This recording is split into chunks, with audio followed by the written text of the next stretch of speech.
Olympic debuts in Games history. Well, was it carve or starve? A couple of espressos and a tar bar. We learned a lot of new expressions from Rob Stevens. We also learned about marijuana at the Olympics. Look, this was not about marijuana, whether you should or should not be using marijuana, whether it's legal or illegal. It was about the inconsistency of the policy at the Olympics. It's hard to believe. Skiing allowed a certain portion of marijuana in the blood. Other sports said, no, you can't use marijuana. What I found most incredible of all was it was not officially a banned substance, but Rebagliati had actually tested positive for marijuana prior to Christmas in Canada. He was not told about it. Neither were Canadian officials. He was told he was absolutely clean. And remember, skiing allowed 15 nanograms in the body if you test, so he was obviously somewhere below that, but say he was close to it, maybe secondhand smoke would have pushed it over. Anyhow, it's the inconsistency of the situation. Hopefully, there will be a definitive policy from the International Olympic Committee on marijuana by the time the Summer Games come in the year 2000 in Sydney, Australia. We continue our wrap from the... Believe in me and trust in me. There's nothing I can't do. No star too high or river wide. No mountain I can't. What do you do when you're bored with alpine ski racing? Well, British Columbia-born Ross Rebagliati saw a brochure for snowboarding and suddenly had a new passion. One of the trailblazers with a snowboard, the first man on the mountain at Whistler. In profile, we meet Canadian Olympian Ross Rebagliati.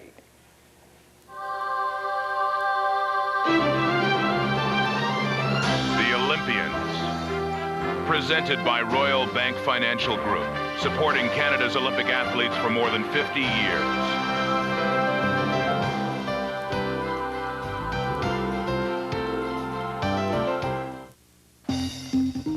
Ross Rebagliati's view of snowboarding is that while it's a lot of fun, it's also a business. The 26-year-old BC native simply followed his sporting instincts into the event. Some people might consider me to be serious. Some people think I need to like mellow out and have more fun and stuff like that, but I am having fun. I'm having tons of fun. More fun than they know. I've been water skiing all my life. We started off as kids, the tiny engine on the back of my dad's rowboat. We just got better from there, moved into the ski boat and the real water skis. As it relates to snowboarding, it's so similar when you're carving. You got to initiate your turn the same way. A lot of the principles are the same. You can't train for focus better than playing golf. When you're up on the start gate of a major event in Japan or somewhere, and you can't concentrate on what you got to do ahead of you, you may as well just go home. In the summertime, we do a lot of dry land training, including lifting weights and riding bikes, anything that requires power and strength.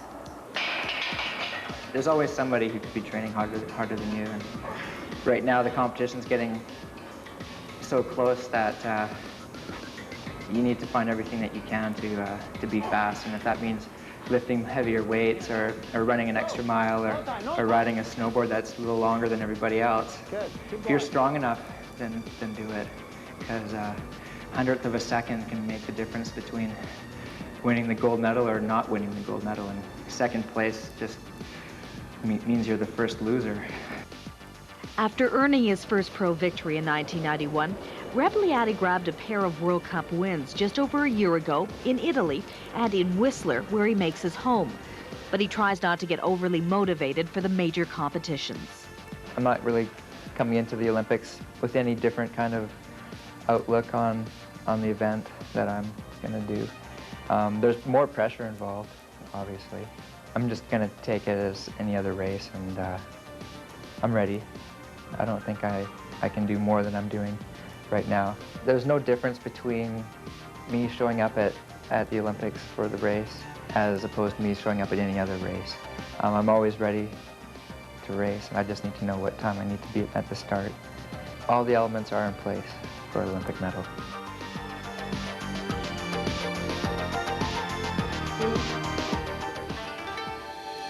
Up next, the weather's changed, but we should have... Nice run. He's in there.